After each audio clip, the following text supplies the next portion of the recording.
Hey everyone, I'm Valerie Friedlander from The Unlimited Mom, and today we are continuing our conversation about relationships.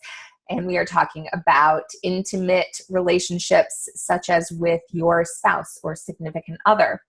As we all know, they change rather dramatically sometimes when we bring children into the picture. And this is because of a variety of reasons, but some of the key ones are physical changes. If you gave birth to your child, there may be some physical shifts that have occurred that make that intimacy, the physical intimacy, different. And if it's a problem, if there's challenges and struggles there, I highly encourage you to reach out to a physical therapist or your OBGYN for support, because that is a key area of connection. Certainly not the only one, but if there are difficulties there, it's worth looking into. Another area is time.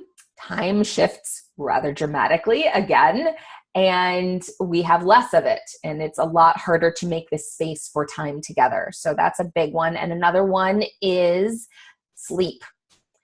Lack of sleep causes everyone to be much more reactive. And so any buttons that your spouse used to push and just general life together are getting pushed, most likely, much, much more. And you may have found new ones that are getting pushed in the process. So all of that is totally normal.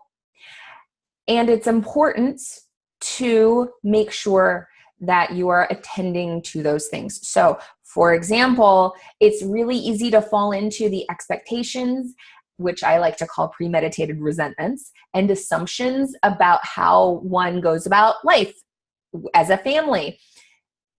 Each of us comes from a different background, and while it may have seemed somewhat similar when you first came together, there may be many things that are normal to you or things that you think are helpful or not that your spouse doesn't think about the same way.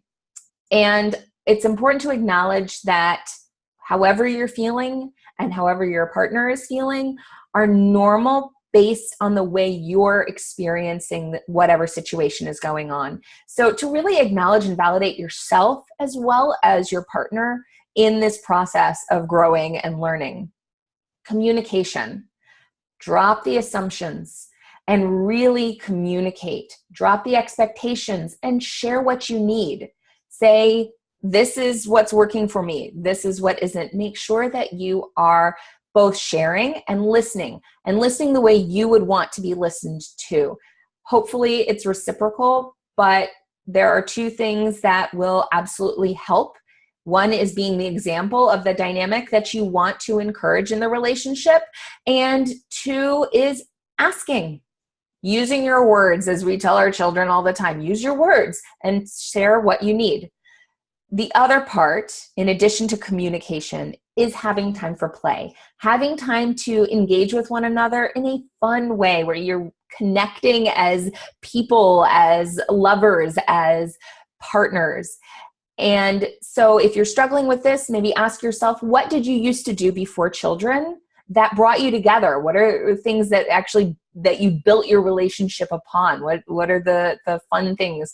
And maybe some of those are not as doable now, but ask yourself again, what about those activities helped us connect? So maybe it was going off and doing something and then talking about it afterwards. Well, maybe those things that you used to do aren't as doable, but you can still find things that you can have a deep discussion over and connect that way.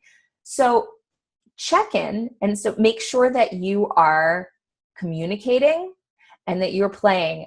And the other piece of that is to do it consistently. Put it in the calendar. Find a time that you believe that you can consistently connect. So maybe it's not once a week. That'd be great, but maybe it's every other week. Maybe it's once a month that you do something out as a couple. Whatever it is, find space to communicate regularly about what's going on in a not charged space where you're just actually checking in, so you're more able to listen, and play. Connect with each other as human beings.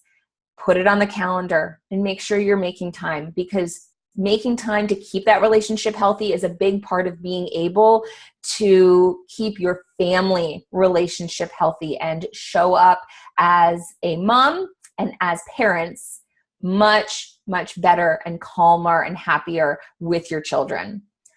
If you are struggling with any of these things, as always, feel free to reach out to me. I love to talk to you. And I will see you all next week when we talk about the other foundation and the core foundation, which is relationship with self. I'm Valerie Friedlander from The Unlimited Mom, and I'll talk to you all next time.